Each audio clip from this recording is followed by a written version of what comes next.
Sorry, I owe you an apology. I should have told you. It's just sometimes it's really hard to bring up, you know?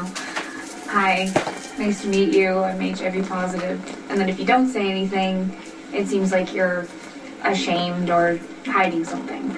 Well, it's awkward for me too. If I act all PC and say it's no big deal, you wouldn't believe me. And if I say you should have said something earlier, I run the risk of sounding judgmental. To be perfectly honest with you, I feel like it's nobody's business. Do you tell your patients? Yes. And sometimes I ask for another doctor. And that hurts, but it's their prerogative. I'm sorry. So, you've been in surgery with me, now that you know how do you feel about it? Well, I certainly don't regret working with you. But I'm still processing the whole thing, and what it means to you and for Patrick. I mean, he was the most selfish, self-centered man on the planet back in college. Yep, that's pretty much how he was when I met him. Talk about a 180. Yeah, it wasn't just for him. It was like that for me, too. I had completely given up on the idea of ever having a serious relationship ever again, and having a child? Forget about it. But thank God. Patrick helped me to be wrong about both of those things. It's crooked. Oh, it's fine. No, it's not. It's falling off the tree. Alice did that to drive me crazy. Well, Alice isn't here, so you'll just have to live with it. I won't. No, don't you dare touch that tree, Monica. No, it is perfect. I won't let you touch it. You don't have a choice. I do. This happens to be my house, my chair, my tree. It's your crappy CDs, your disgusting garland, and your repulsive fruitcake. Okay. Oh, hi. Fix the damn star. With any luck, the tree is going to fall on you.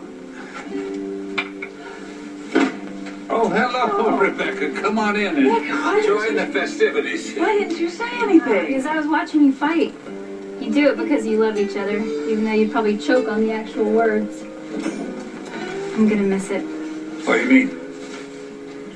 I've decided to accept Monica's offer to go to Paris. Well, I think that's a wonderful idea. You deserve a nice vacation. Actually, I'm gonna live in Paris. France? It's the first I've heard about it. Monica, what the hell were you thinking? I'm thinking it'll be a wonderful experience for Rebecca. She'll be able to travel, she'll study, and she'll pursue her own interests. How thrilling. Get packing. Would you? You can do it just as well here, can't you, dear? Now, Daddy, it's Monica's house. If Monica insists, we will object. Tracy. Look, Rebecca has been living here to fill a void left by Emily, and that hasn't been fair. Well, no, she is a fine young lady in her own right. Who deserves to fulfill her own dreams. But she can do it just as well here, can't you, dear? I need to get away from Port Charles. And from Nicholas. Nicholas, God, I might have known. I will not allow that arrogant, self-centered scoundrel to drive you away. All right, that should do it. How did you become Mr. Domestico's guardian angel? Oh, no, I'm just a friend of a friend, and I...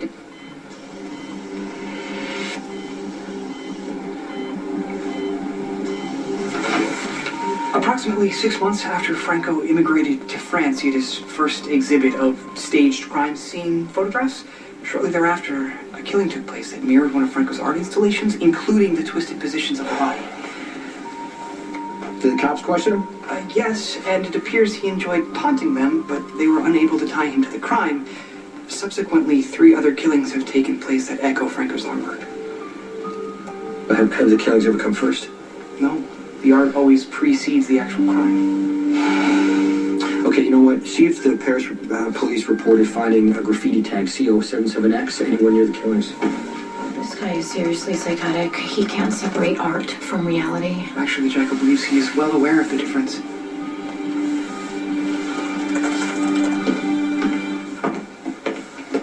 Hey, Hey, thanks for coming. where's Jack? He's not here. I know you guys had an argument earlier, and I don't feel like watching part 2 of the Sonny Jack show, so it's just me. Good. What's up? Well, Well, I just want to go over the holidays with you. You know, who gets the kids on what day? I'll do whatever you want. That was easy.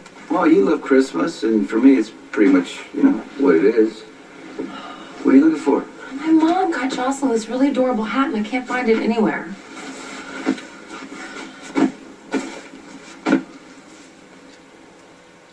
Mary's a high-powered executive with no time for the holidays until It's your mother. My mother?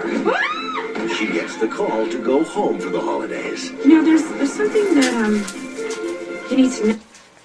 A song by Paul Beckman, Palu song, created December 21st, 2009, using the guitar chords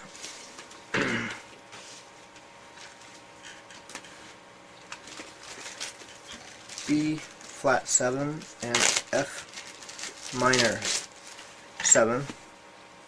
This song is going to be called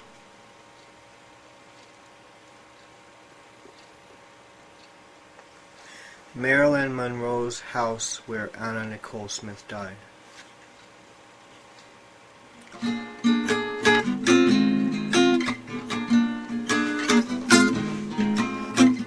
Well, Marilyn Monroe, she had a house. Though a movie star and a beautiful person, she died like a mouse. A tragic death, one that the newspapers lit on in her day. And then the legend on, the legend that followed her, and her untimely death. The super pop star, Hollywood's best, Marilyn Monroe had a house. Well, Anna Nicole Smith took on the drapings of Marilyn. It was a gift. Unfortunately, Anna Nicole Smith, she also had a death wish, not that anybody knew. It's just what she was dealt with. She ended up dying in a similar way, just like Marilyn on that fateful day. Anna Nicole Smith died in Marilyn Monroe's house that she once owned. Anna Nicole Smith died in Marilyn's house that Marilyn Monroe once owned. Oh, the irony, both discovered in their teens. Oh, the irony, both were discovered in their teens. Both were married at a very early age. One at 16, one at 17. Looks like they're on the same page. Anna Nicole Smith and Marilyn Monroe both passed away in their 30s. Well, that was the most they ever lived. Never made it past 40 or 50. And had they had those extra years, I wonder what they would be.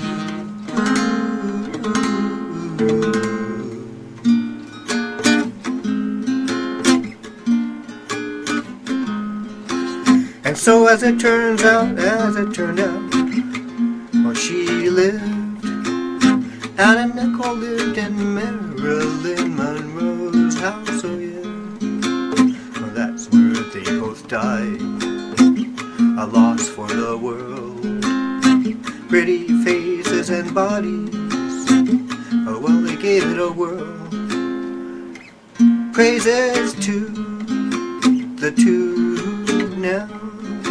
Hope they have a better incarnation on the next round.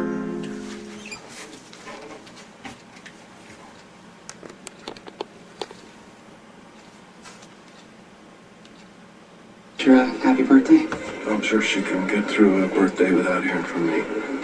Well, have a good evening. See you soon. Yeah, happy tree buying, huh? Hey, save one of those cigars for me, will you? You got it, cowboy.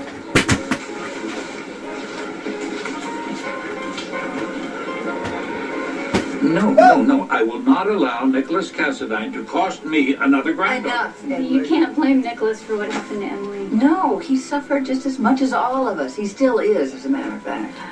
Emily had a very full life with you and with Nicholas and all of her friends. She led me to this home, and she gave me the gift of all of you all. So I never knew her, but I'm always going to be very grateful. I bet you will. I've grown to love all of you.